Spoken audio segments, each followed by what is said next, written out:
Hi, Robin Body Logic, Paul here. Today what we're going to look at is knee pain, and very specifically we're going to look at the kneecap. Now the kneecap, very interesting structure within our bodies and how we load it. It's got one of the strongest areas of cartilage lining underneath the kneecap to help protect our bones from the loading of going up and down on stairs. It also has a number of different articular surfaces underneath that will take pressure at different angles of knee bend. Obviously, it's a floating bone that is held in place by the muscles and the soft tissues in the area.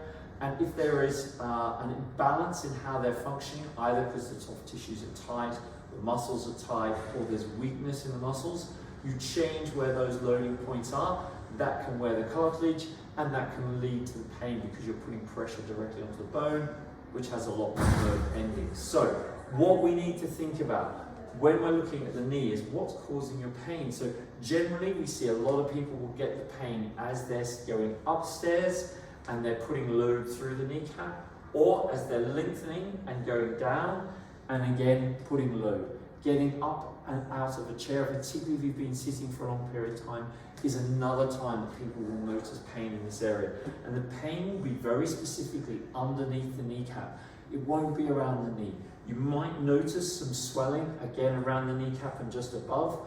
That could be a good indication that this is that type of problem. It will be most likely a sharp pain at a very specific angle or small range of angle where you can feel that pain, but actually once you've gone past it, you're okay, and when you straighten fully, you're okay again. So that's sort of just trying to understand your knee pain and see what's going on from there. So what I'd like to do is give you just a couple of things that you can try to help to settle this down. But knee pain is complex. There are a number of factors: how your hip moves and functions, your muscles, quads and hamstrings particularly are important. Calf can also have big influence on loading of the kneecap. So there's a lot of biomechanical factors to take into account. So I suggest it is something you should get looked at if you can't settle the pain down or it is persistent, so that you make sure you address what's causing your problem and not just settle down the pain and allow it to build up in the background and become an issue again. Okay, so let's go through these couple of exercises.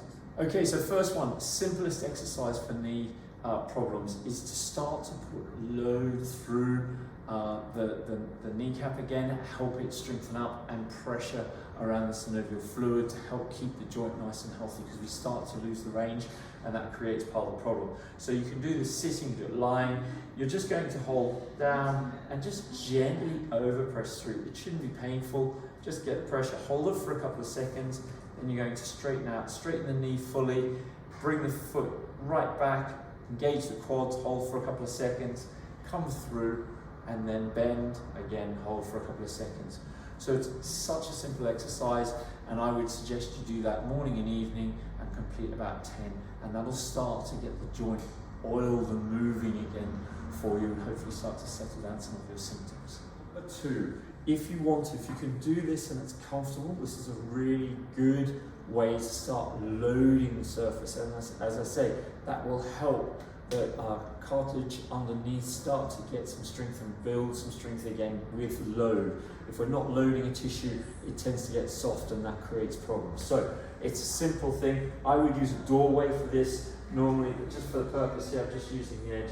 And you're going to keep your heels on the ground and just come down into a full squat. Again, just hold for a couple of seconds. We're stretching the joints, we're loading around the area, and then come back up. And you can use your hands to help you back up.